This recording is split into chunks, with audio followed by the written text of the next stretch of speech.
listening to Proof Text, a Glossa House podcast by Dr. T. Michael W. Halcomb, Dr. Frederick J. Long, Dr. Mario Melendez, Dr. Jennifer Noonan, and J. M. Smith.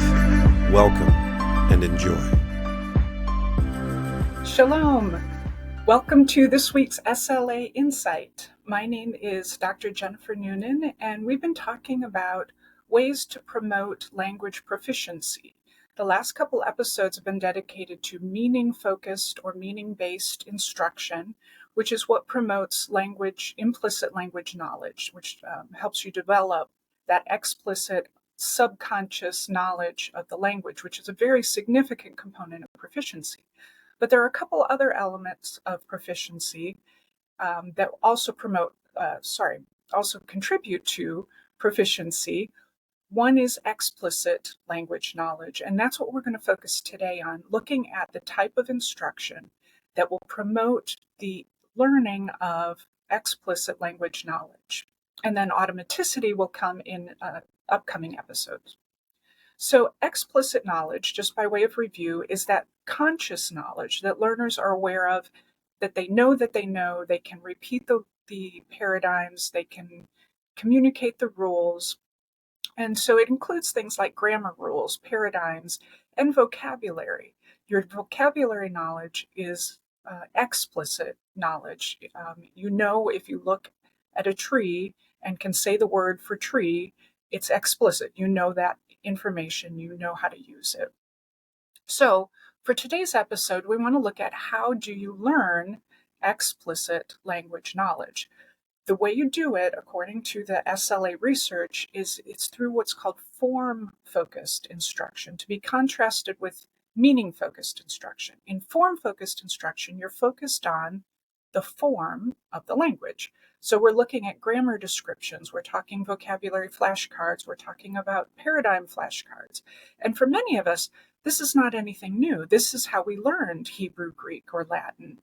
But there's more to form-focused instruction than just rote memorization. So I want to break it down a little more for you today to help you to see that there are other options for going about learning form, grammatical form, and developing that explicit language knowledge. So a quote from the book that I wrote came out with from Glossa House last year, Handbook of Second Language Acquisition for Biblical Studies. This is how I define form-focused instruction. The goal of the instruction is the development of grammatical accuracy rather than meaningful communication, although the distinction is not always clear-cut. So in meaning-focused instruction, which we covered the last two episodes, the focus is on meaning and communicating meaning, and that is more important than grammatical accuracy. For form-focused instruction, grammatical accuracy is the focus, more so than the meaning of what's being communicated. Now, there's overlap between the two, and we can't always separate them quite that neatly, especially as we'll see later. But the focus is accuracy, grammatical accuracy, for form-focused instruction. Now, there's a couple different types. Like I said, this is a little bit broader, perhaps, than the way we learned. So bear with me. Some of it will be new, some of it will be review. So there are two types of form-focused instruction. One is what's called reactive form-focused instruction, and the other is proactive form-focused instruction. So I'm going to start with reactive because it's a little shorter and easier to cover here. Reactive form-focused instruction is, as it sounds, in reaction to what the student produces. That is, it's corrective feedback. Now, I don't want you to think here, though, that this means, oh, I graded their paper and I've given them feedback on their translation, and so that's corrective feedback and I'm doing form-focused instruction. Not necessarily. Form-focused instruction in the form of reactive corrective feedback has to be done on the student's output. In other words, the student has created something written or something spoken in the language, and you're giving them feedback on how they produced that bit of language. It's not feedback on their papers. It's feedback into, did they produce the language correctly or not? So a few options for corrective feedback or reactive form-focused instruction would be just a direct explanation. They gave you the wrong form. You come back with, no, that one should have been perfect active indicative or something like that. Or no, that ending should have been this or that. So with using grammar terms, you're correcting the mistake they made in their language output. Another option is recast, where you re-say the utterance in a correct way that lets them know that how to say it right. So if you have, for example, a little kid who says, I go to the store, and you could say, no, oh, you went to the store? And that helps them know, oh, that's the right way to say it. So you're not explicitly saying, no, you should have used the past tense of the word go. You're instead recasting it, reformulating it in a way that's correct so they can know how to say it. Another way of doing it is a little more a roundabout. Say, I didn't understand what you said here. Could you say it again? Or you could say, did you mean to say here? And then fix the error. So those are some options for corrective feedback that is form-focused and helping them with their grammatical accuracy. And again, this corrective feedback is on their language output. When they're producing Hebrew, when they're producing Greek, when they're producing Latin, be that written or spoken, you're helping them correct their grammar in a way that helps them understand it better and learn the rules better. So that's reactive form-focused instruction. Proactive form-focused instruction has a couple options. First is consciousness raising, and the second is language processing options. Now, I'll break these down a little bit for you. Consciousness raising options, just like it sounds, you're raising awareness or consciousness of the form and how it can function. And this is probably what we're most familiar with.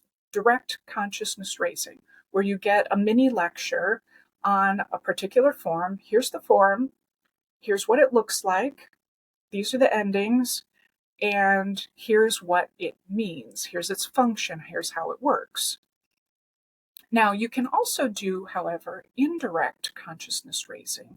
It's a little more inductive, more of an inductive approach. And for this, you might give students several examples, say 5 sentences that include the participle, the active participle.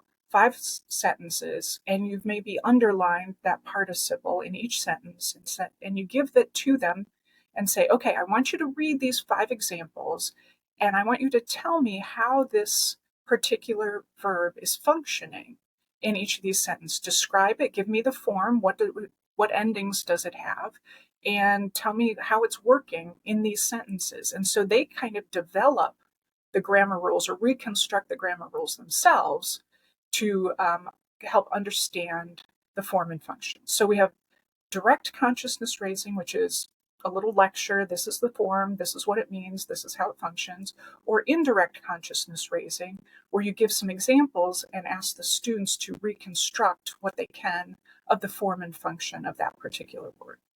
So those are the consciousness raising options. There are also language processing options, and these are going to reinforce that explicit language knowledge through use. Okay, so you're going to give them some drills or some activities where you know that they have to use that new grammar form to complete the activity.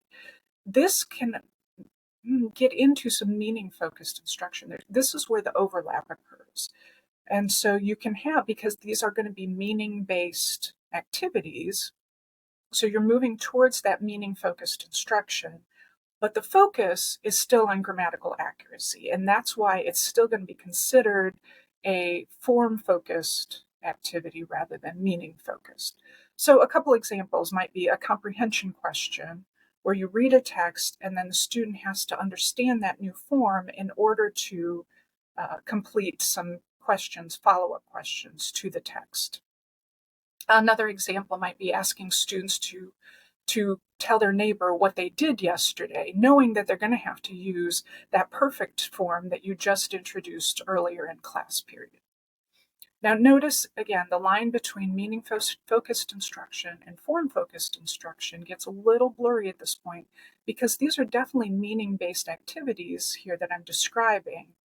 And some types of instructional activities are going to meet the criteria for both form-focused instruction and meaning-focused instruction. That means at times we can promote both implicit and explicit language knowledge and development in the classroom. But keep in mind that implicit language knowledge is best acquired when the focus is on communication as opposed to grammatical accuracy. If they're worried about the grammatical accuracy of what they're talking about, they're less likely to take in that implicit language knowledge and develop their internal language system with the implicit knowledge.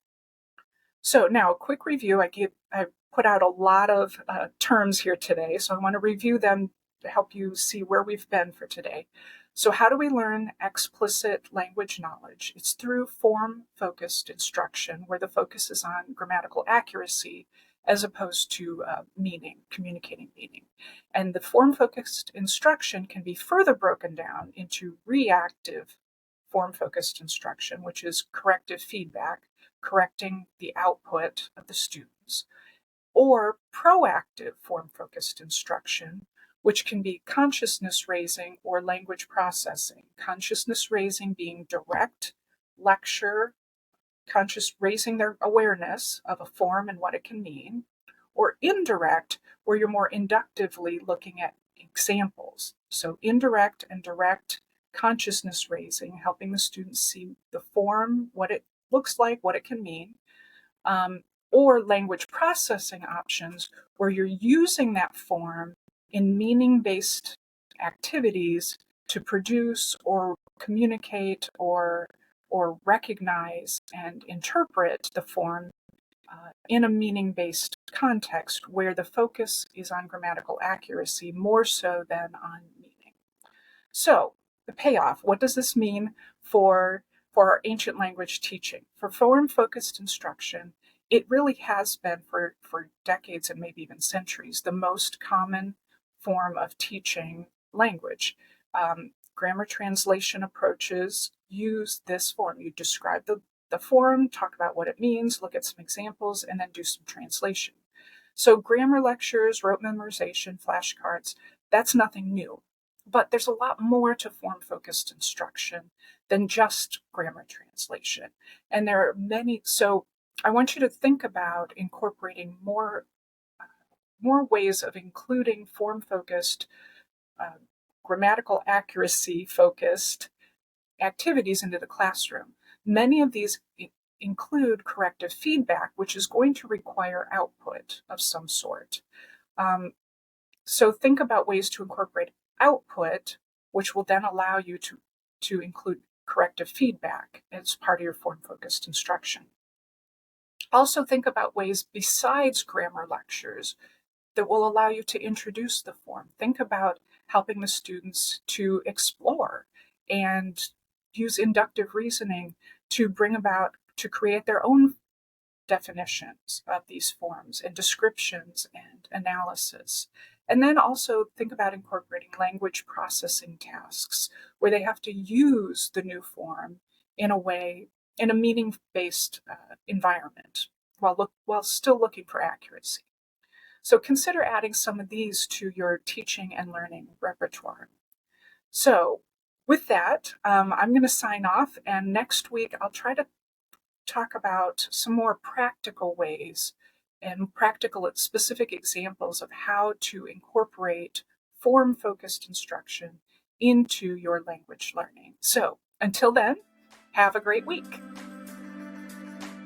Interested in growing your ancient language skills but not sure where to start? Glossa House can help.